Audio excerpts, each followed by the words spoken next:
Late इसलिए नहीं है कि हम कहीं बाहर से आ रहे हैं, आपको मंच है दिया, आपकी इच्छा हुई आपने 15 मिनट बात करी, किसी दूसरे सज्जन की इच्छा है उसने 2 मिनट बात करी। हमारा ये दबाव नहीं है, ये मेरा मंच नहीं है जहां मैं ही बोलूं। इस जिले के सारे शिक्षक जो अभी इवैल्यूएशन का काम कर रहे हैं, शायद कुछ लोग यहाँ भी बैठे हों, वो अपना इवैल्यूएशन खत्म करके आकर मिलने बैठे थे। अब किसको रोका जाए? उनको पहुंचना था 5 बजे, वो पहुंचे 6 बजे, और 6 बजे से हर शिक्षक के पास कुछ बोलने के लिए है तो किसका माइक रोक ले। लेकिन ये आपका कहना ठीक है, हम लोग को और बेहतर होना चाहिए। मीटिंग में देरी से आने का कोई की वजह नहीं है, मैं उसके लिए माफी चाहता हूं। मेरा देखिए, ये जो जन सुराज है ये दल नहीं है, ये कोई राजनीतिक दल नहीं है, ये कोई सामाजिक आंदोलन भी नहीं है। बहुत लोग के बुझाता कि दल नहीं के तो आंदोलन करता, कुछ लोग के बुझाता कि आंदोलन करके दल बनावता। ये दोनों में कुछ भी नहीं, ना ये दल है ना आंदोलन है।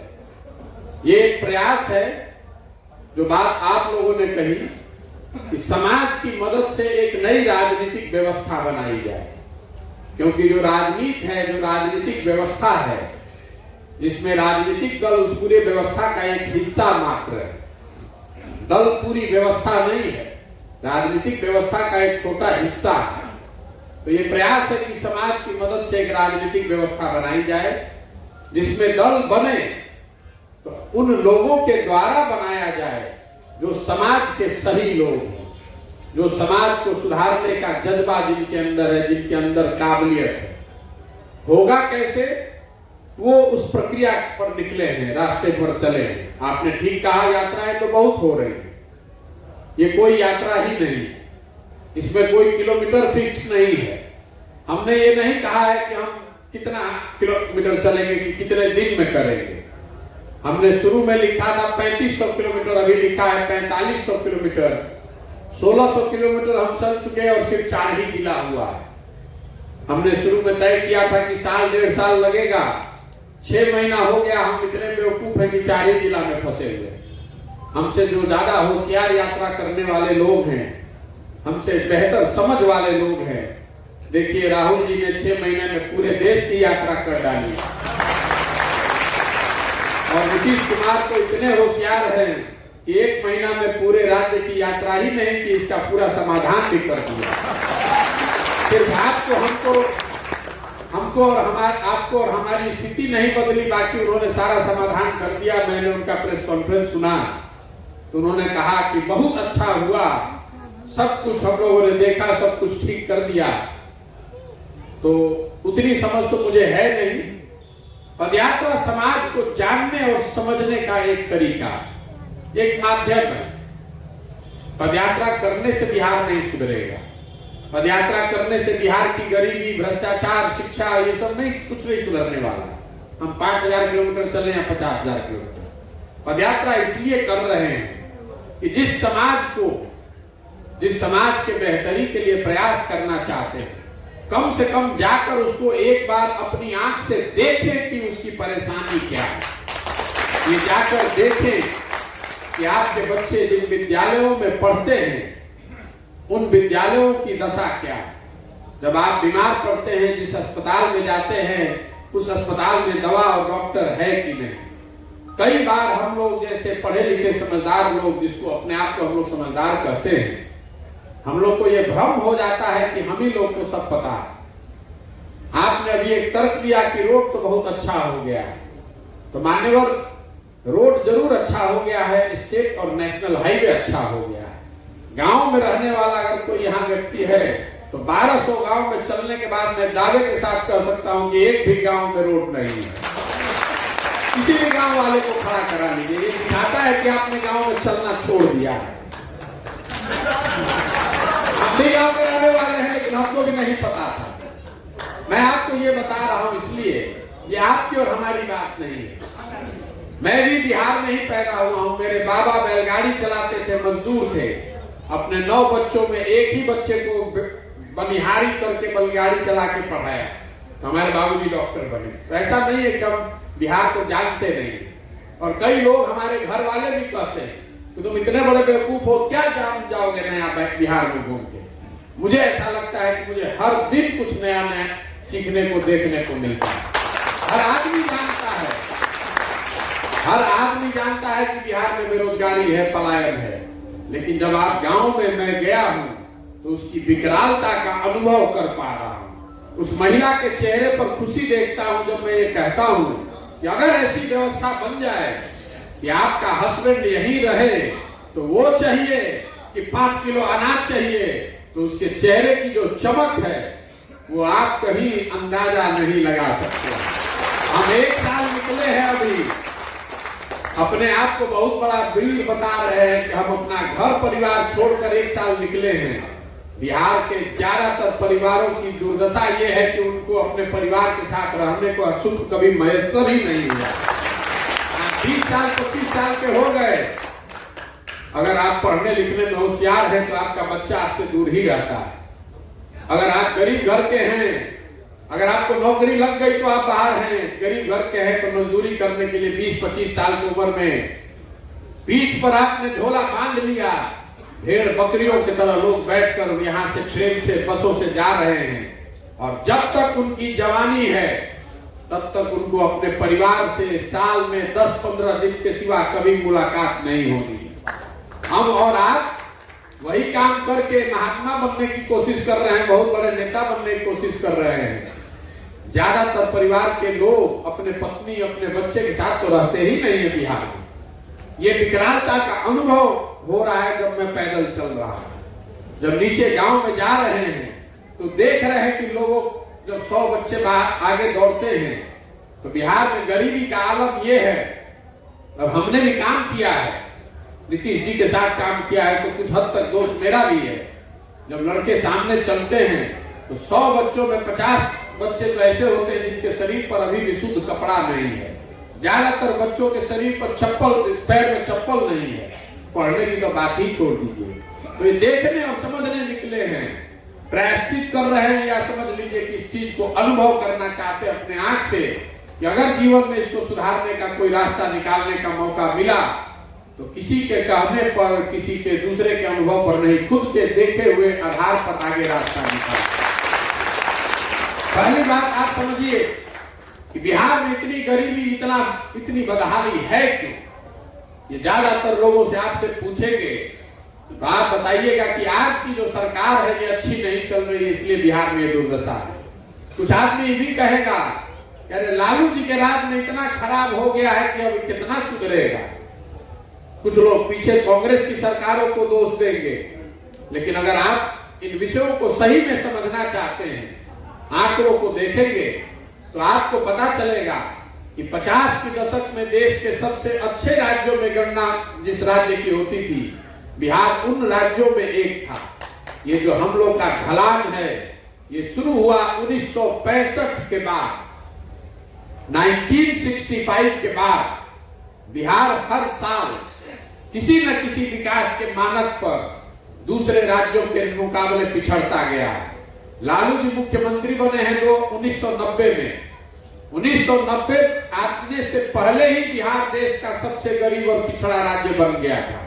कहीं पर जो आप राजनीतिक सामाजिक चर्चा में बैठते हैं तो कोई आपको ये नहीं बताता है, हम लोग कभी चर्चा भी नहीं करते हैं कि 1965 से 1990 के बीच में ऐसा क्या हुआ कि देश के 10 सबसे अग्रणी राज्यों में शामिल बिहार देश का सबसे पिछड़ा और गरीब राज्य बन गया। उसकी एक वजह रही है 1967 से 1990 के बीच में 23 साल के कालखंड में बिहार में बहुत लंबे दौर की राजनीतिक अस्थिरता का होना। 1967 से 1990 के 23 साल के कालखंड में बिहार में कुल 25 सरकार आई और गई। यहाँ जितने लोग बैठे हैं, आपको जयप्रकाश नारायण का आंदोलन याद है, आप में से सब बिहार में राजनीति तो सबको आता है, लेकिन सब लोग मिल जाएगा तब भी 25 सरकार का नाम नहीं बता पाएगा। बिहार में 6 दिन का भी मुख्यमंत्री देखा है, 2 महीने, 3 महीने, 6 महीने, 8 महीने, 9 महीने।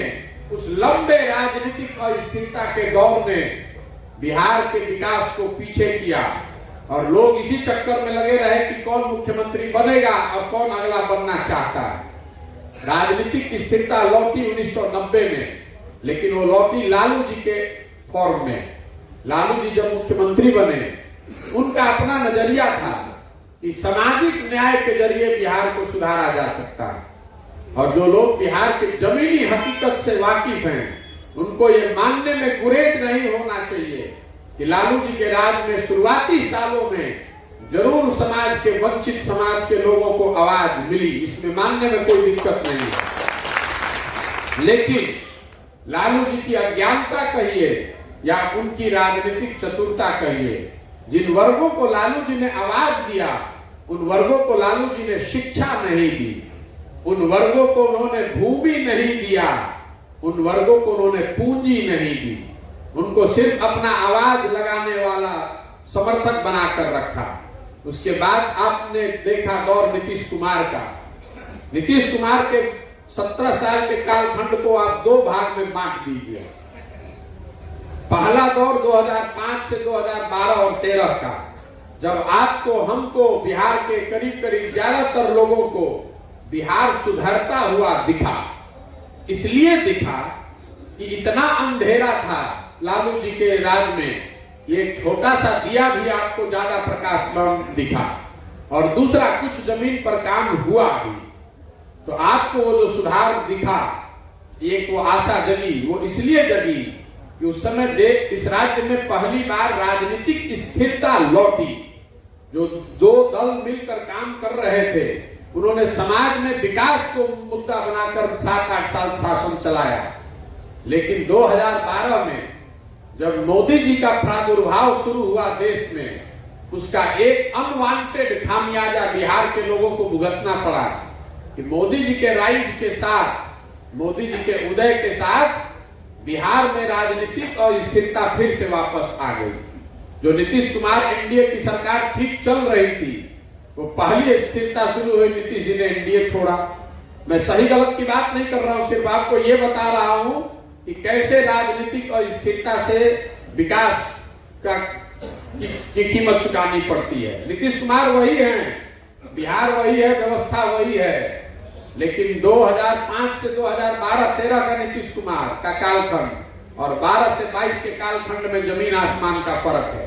ये फर्क इसलिए है कि 2012 से 2022 के बीच में नीतीश कुमार की ये पहली नहीं, दूसरी नहीं, तीसरी नहीं, 6वीं सरकार है। 10 वर्ष में 6 सरकार हो गई। 12 में उन्होंने भाजपा को छोड़ा, तो फिर विकास चला गया, हाशिए पर इस चिंता में रहे कि माइनॉरिटी की सरकार कैसे चलेगी।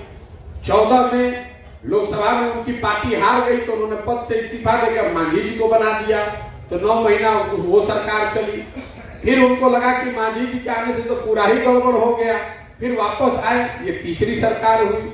फिर महागठबंधन बनाकर लड़े, वो 4थी सरकार 15 में। 17 में पुनः भाजपा में चले गए, वो 5वीं सरकार। और अभी फिर वापस जीतने के बाद भाजपा के साथ राजद में चले गए, ये 6वीं सरकार। नीतीश कुमार वही हैं, बिहार की व्यवस्था वही है, लेकिन राजनीतिक और स्थिरता की कितनी बड़ी कीमत चुकानी पड़ती है, ये आज के दौर से आप अंदाजा लगा सकते हैं कि 65 से 90 के दौर में क्या हुआ होगा। जो आदमी नेता है, उसकी चिंता यही है कि उसकी कुर्सी किसी तरह बची रहे। तो इस बात को समझिए कि बिहार की जो गरीबी है, बिहार का पिछड़ापन है, ये किसी एक दल का, किसी एक व्यक्ति का प्रभाव नहीं है, ये लंबे समय का अंडर परफॉर्मेंस है। 50-60 साल से हम लोग पीछे छूटते जा रहे हैं। इसीलिए अगर कोई व्यक्ति खड़ा होकर कहता है कि हम बिहार को सुधार देंगे, तो लिख कर रखिए, 2 ही बात हो सकती है। या तो वो आदमी इतना बड़ा मूर्ख है कि उसको समझ नहीं है कि बिहार की समस्या कितनी बड़ी है, या फिर वो सिरे से सबको मूर्ख बना रहा है, जीतने के बाद वो भी कुछ कर नहीं पाएगा। आप सुधार ही नहीं सकते, क्योंकि समाज के स्तर पर जब तक प्रयास नहीं होगा। यहाँ कौन ऐसी समस्या है जो लोग जानते नहीं? सबको मालूम है क्या समस्या है। आपकी नजर में भ्रष्टाचार है, किसी की नजर में शिक्षा है, किसी के नजर में चिकित्सा है, किसी के लिए सड़क महत्वपूर्ण मुद्दा है, किसी के लिए रोजगार मुद्दा है, लेकिन सबको जानकारी है। आप पहले ये समझिए कि ये सब जानकारी के बावजूद आप और हम बिहार को सुधार क्यों नहीं पा रहे। सुधार इसलिए नहीं पा रहे हैं कि बिहार में गरीबी से निकलने के जो 3 रास्ते हैं, मूलभूत रास्ते, वो तीनों रास्ते बंद हैं। पहला रास्ता है शिक्षा। अगर आप पढ़ाई लिखाई आपका बच्चा कर ले, आप गरीब घर के हैं, अगर आपका बच्चा पढ़ लिख जाएगा, नौकरी मिल जाएगा, तो आप गरीबी से निकल सकते हैं। तो बिहार में तो पूरी तरीके से शिक्षा व्यवस्था ध्वस्त है, ये सबको मालूम है। स्कूल में खिचड़ी बंट रहा है और कॉलेज में डिग्री बंट रहा है, पढ़ाई तो दोनों में कहीं नहीं हो रहा है। तो शिक्षा वाला रास्ता ही बंद है। दूसरा रास्ता ये है कि अगर आप पढ़े लिखे नहीं है, पढ़ाई नहीं है, अगर आपके पास खेती योग्य भूमि हो, तो आप खेती किसानी करके आगे बढ़ सकते हैं। तो बिहार में पिछले 70-75 वर्ष में भूमि सुधार को लेकर कोई प्रयास नहीं हुआ। इसका परिणाम यह है कि बिहार में 60% आदमी भूमिहीन है। देश में 38% लोग भूमिहीन हैं।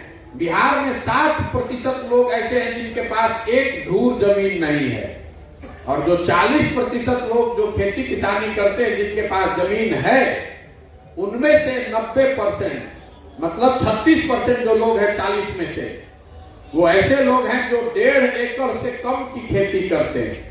वो बिल्कुल मार्जिनल किसान है। तो बिहार में 4% आदमी ऐसा है जो खेती कमाने के लिए कर रहा है। जो 36% आदमी है, बाकी का आदमी है या तो खेत में मजदूर है, या खेती वो करता है खाने वाली, कमाने वाली खेती नहीं करता है।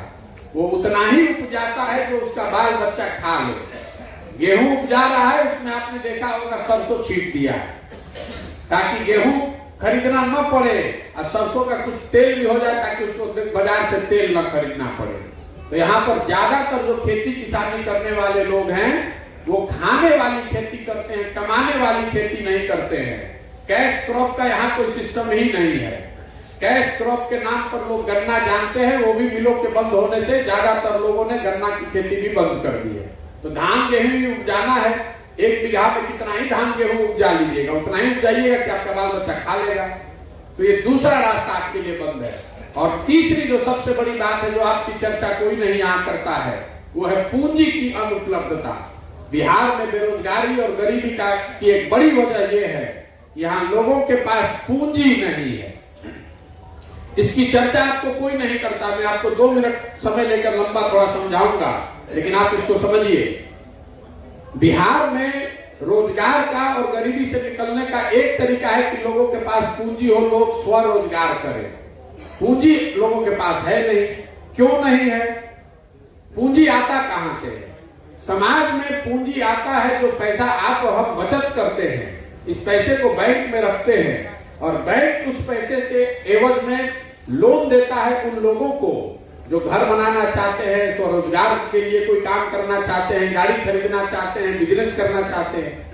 इसको नापने के लिए, मापने के लिए एक पैमाना है जिसको कहते हैं CD ratio, credit deposit ratio. मतलब कितना पैसा हम लोगों ने बैंकों में रखा, कितना पैसा आपने बैंकों में रखा, और बैंकों ने कितना पैसा आपको ऋण के तौर पर समाज को वापस दिया।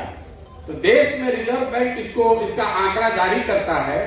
वो उसके आपको पता चलेगा कि ये रेशियो है 70%। मतलब अगर देश के लोग बैंकों में 100 रुपया रखते हैं, तो 70 रुपया बैंक वाले जो हैं वो ऋण के तौर पर समाज को वापस देते हैं। बिहार में 1990 में जब लालू जी सरकार में आए तो CD रेशियो था 38%। मतलब 100 रुपया बिहार के लोगों ने बैंक में जमा किया तो बैंक ने 38 रुपया लोन दिया। वो जब लालू जी का दौर चला, जब यहाँ जंगल राज की संज्ञा जिसको दी गई, तो CD रेशियो घटते घटते हो गया 23%। जब नीतीश जी मुख्यमंत्री बने तो 2004-05 में CD रेशियो बिहार में था 23%। मतलब 100 रुपया बिहार के लोगों ने बैंक में जमा किया तो बैंकों ने सिर्फ 23 रुपया ऋण दिया। नीतीश जी के 17 साल के सुशासन में वो वापस बढ़ते बढ़ते अभी हो गया है 40%। तो पिछले साल इसका असर क्या होता है मैं आपको वो समझाता हूं। पिछले साल बिहार की गरीब जनता ने बैंकों में जमा किया 4,21,000 करोड़ रुपया। बिहार की गरीब जनता ने बैंकों में जमा किया 4,21,000 करोड़ रुपया। अगर 70% के हिसाब से बैंकों ने ऋण दिया होता तो बिहार की जनता को 2,80,000 करोड़ रुपया ऋण के तौर पर मिलता, लेकिन मिला कितना? 1,61,000 करोड़ रुपया। बाकी पैसा कहाँ गया? बाकी पैसा बैंकों ने उन राज्यों में भेज दिया जहां पर उद्योग धंधे लग रहे हैं। कर्नाटक में, तमिलनाडु में, गुजरात में, महाराष्ट्र में, तेलंगाना में, वहां पर सीडी रेशियो कितना है? 90, 95, 100, 105। तो आप और हम बच्चों के पलायन की बात कर रहे हैं, आप और हम मजदूरों की पलायन की बात कर रहे हैं। पिछले 30 वर्ष में बिहार से सबसे बड़ा पलायन हुआ है पूंजी का। 1990 से आरबीआई का डेटा बता रहा है कि 1990 से लेकर पिछले वित्तीय वर्ष तक बिहार से बैंकों ने आधिकारिक तौर पर 26 लाख करोड़ रुपया बिहार के लोगों का जमा पैसा उठाकर दूसरे राज्यों में जाकर ऋण दे दिया। तो आपके पास शिक्षा है नहीं, जमीन है नहीं और पूंजी है नहीं, तो गरीबी से निकलिएगा कैसे? चाहे जितना हाथ पांव मार लीजिए, जितना भ्रष्टाचार को कम कर लीजिए। मैंने देश के हर राज्य में काम किया है।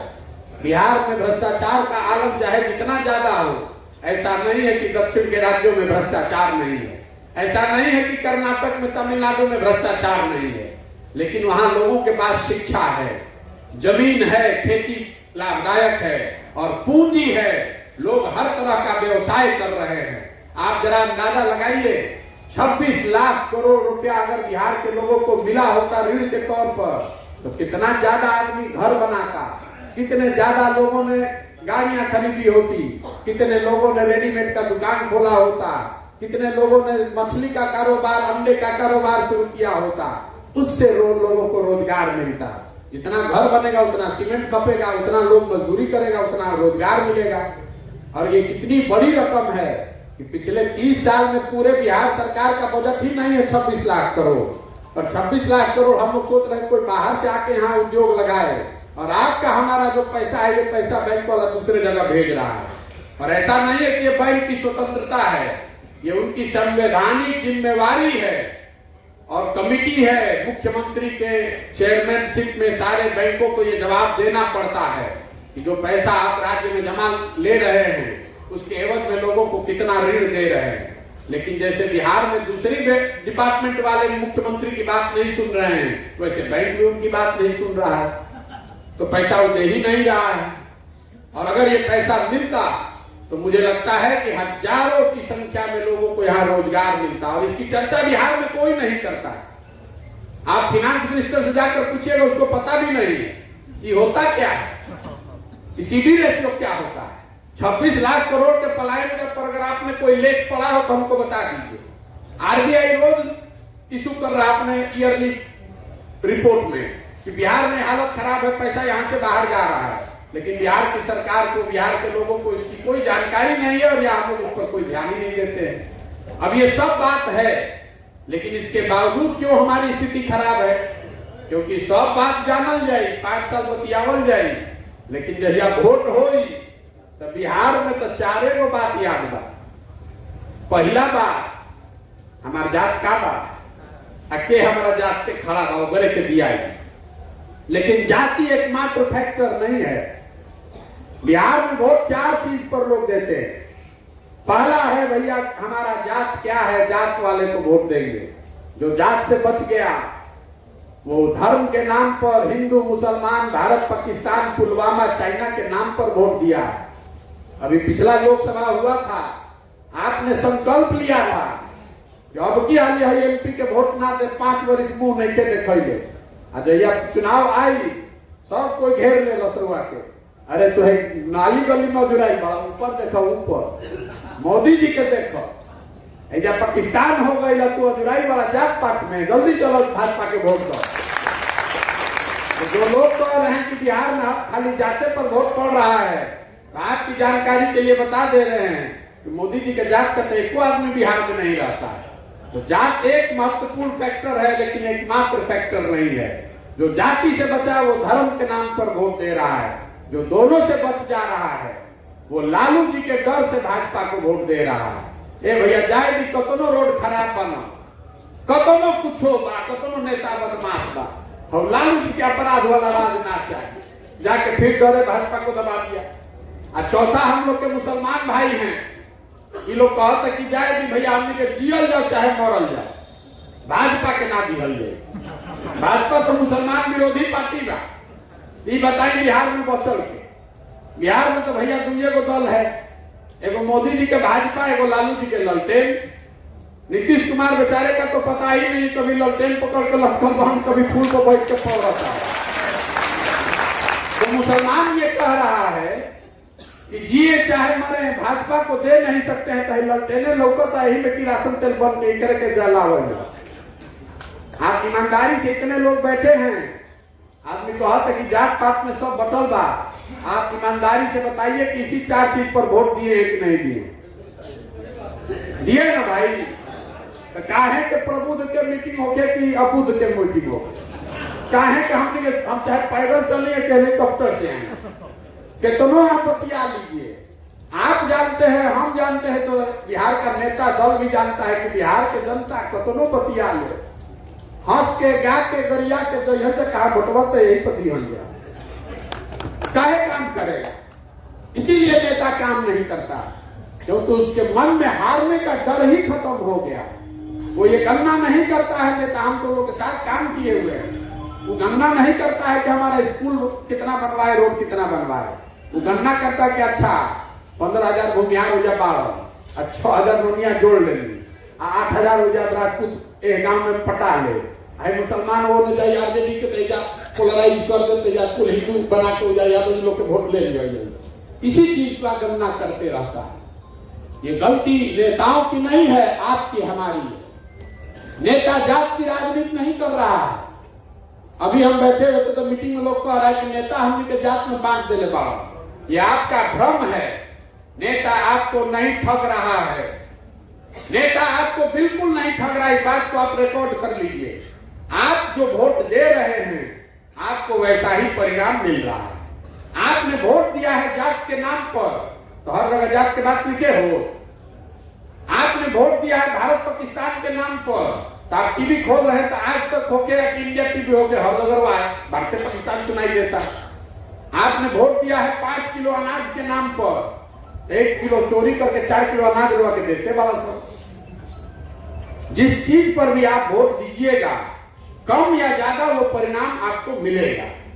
अगर शिक्षा पर बिहार की जनता तय कर ले कि हमको वोट करना है, आप चाहे वोट किसी भी दल को दीजिए, लेकिन शिक्षा पर चर्चा जरूर शुरू हो जाएगी। तेजस्वी यादव ने झूठा ही वादा करी, तेजस्वी यादव ने पूरी तरीके से झूठा वादा किया कि हम 10 लाख नौकरी दे देंगे, लेकिन झूठा वादा का भी चर्चा तो चला था ना भाई, कि कहले रहा कब दे पाओ। वो भी कह रहा है कि अच्छा देता नहीं, अच्छा 2 लाख दे ली, 20,000 दे ली, प्रयास कर रहा बानी। मुसीबत यह है कि अभी हम लोग शिक्षा के नाम पर, रोजगार के नाम पर, अपने बच्चों के भविष्य के नाम पर वोटे नहीं कर रहे हैं। आप वोट कीजिए, जिसको करना है कीजिए। तो जन सुराज वही प्रयास है, ये दल बनाकर वोट लेने का प्रयास नहीं है। गांव गांव जाकर ये समझाने का प्रयास है, हाथ जोड़कर लोगों को ये बता रहे हैं कि मेरे भाई, अगर आप अपने और अपने बच्चों की चिंता नहीं कीजिएगा तो कोई दल, कोई नेता आपकी चिंता नहीं करेगा। हर हालत में आपको ही अपने बच्चे की चिंता करनी पड़ेगी। और जो आपका विषय है उस पर वोट दीजिए अपने आप, और चाहे जो चुन कर आएगा अपने आप चीज सुधरेगा। उसके लिए किसी प्रशांत किशोर की जरूरत नहीं है, यही अभियान है। तो आदमी कहते कि अच्छा ठीक है भैया, तो बुझा गई, तो दल हमने मिलून कहाँ, हमने मिलून तो विकल्प नहीं थे। दोनों दल थे, वो नागनाथ है, वो सांपनाथ है, जिसको भी वोट देंगे तो कटवे करेगा। आप दल बनाइए, हम दल क्यों नहीं बना रहे? एक आदमी कोई इसको नहीं सुधार सकता है। बहुत आदमी हमने के बुझाई रहना कि मोदी जी हम तो सब सुधर जाएगी। 2014 में हम मोदी जी का प्रचार कर रहे हैं, 2012-13 में हम आपको बता रहे हैं, आज बहुत ज्यादा बड़ा जब मोदी भक्त बैठल हो गया। 2012-13 में इसी बिहार में, यूपी में लोग मोदी जी का नाम नहीं जानता था। आज वो आदमी हमसे झगड़ा करने को तैयार है। तारा बुझाता देश के कल्याण मोदी जी करिए, चलो भाई मान लो, ये झगड़ा करे जाओ, मुंह जोर से बहस करने का मतलब नहीं है।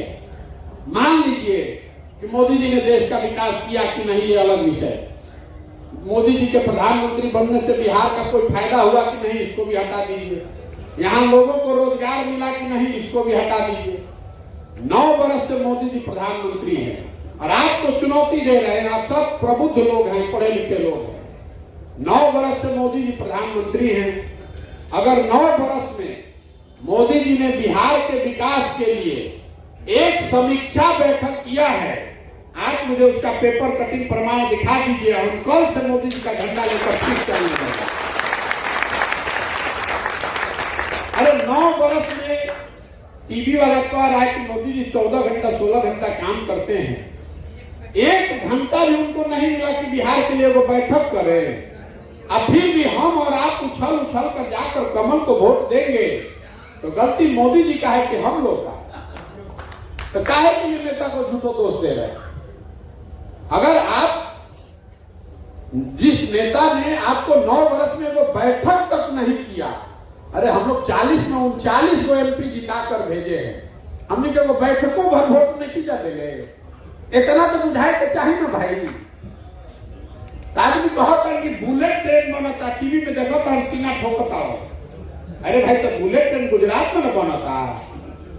गुजरात में बुलेट ट्रेन बन रहा है जिसका खर्चा है 1 लाख करोड़ रुपया। हम जब गाँव या चलता नहीं, आदमी कहते हैं भैया पैसेंजर के स्टॉपेज एगो हो जाए ना तो बड़ा अच्छा हो जाए। देखिए बिहार की दुर्दशा है। गुजरात का आदमी चल रहा है 1 लाख करोड़ के बुलेट ट्रेन पर, हमनी के मांगत हम देखिए एगो पैसेंजर के स्टॉपेज एजा हो जाए ना सिवान में, हमरा के लिख के 20 को आदमी पिटीशन दिले मान ट्रेन के स्टॉपेज का क्या हंगामा होता कि ट्रेन स्टॉपेज हो जाओ। तो जब हमनी के दुर्दशा ही है बात, तो क्या करा के सुधारी?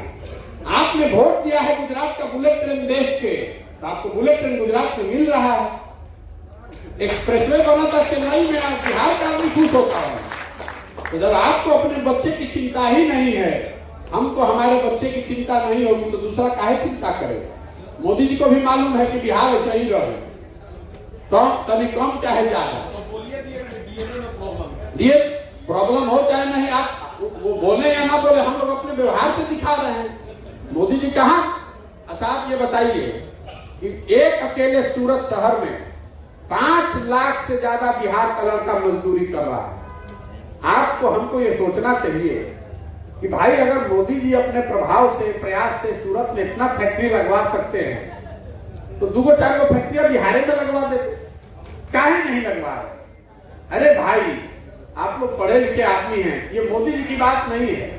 हम लोग बिहार से लेबर के पूरे भारत के सप्लायर हैं। अगर फैक्ट्री यहां लग जाएगा तो गुजरात में लेबर कॉस्ट बढ़ जाएगा 25-30%। 14,000 रुपया में 12 घंटा काम करने वाला 2 करोड़ लेबर मिलेगा कहां से?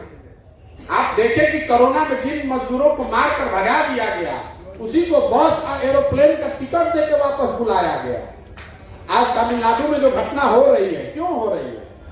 वहां लड़ाई मजदूरी की नहीं है, हम वहां काम किए हुए। वहां लड़ाई इस बात की है कि केरल में तमिलनाडु में बिहारी मजदूरी अभी आजकल है 600 रुपया 700 रुपया। बिहार का मजदूर जाकर 400 रुपया में काम कर रहा है। तो वहां के आदमी को लग रहा है कि तुम लोग के चक्कर में हम लोग का भी नुकसान हो रहा है, इसलिए मार के आपको भगा रहा है। ये मुसीबत इस बात से है, लड़ाई इसी बात का है। केरल में 701 रुपया आंकड़ा है, देख लीजिए। केरल में 700 रुपया दिहाड़ी मजदूरी है, जो खेती किसानी में मजदूरी करने वाला है। बिहार में 196 रुपया है। तो 196 वाला जब जाकर वहां 400 रुपया में काम करता है तो वहां के आदमी को परेशानी होती है, क्योंकि उसका नौकरी जा रहा है। जैसे भारत का आदमी अमेरिका में जाता है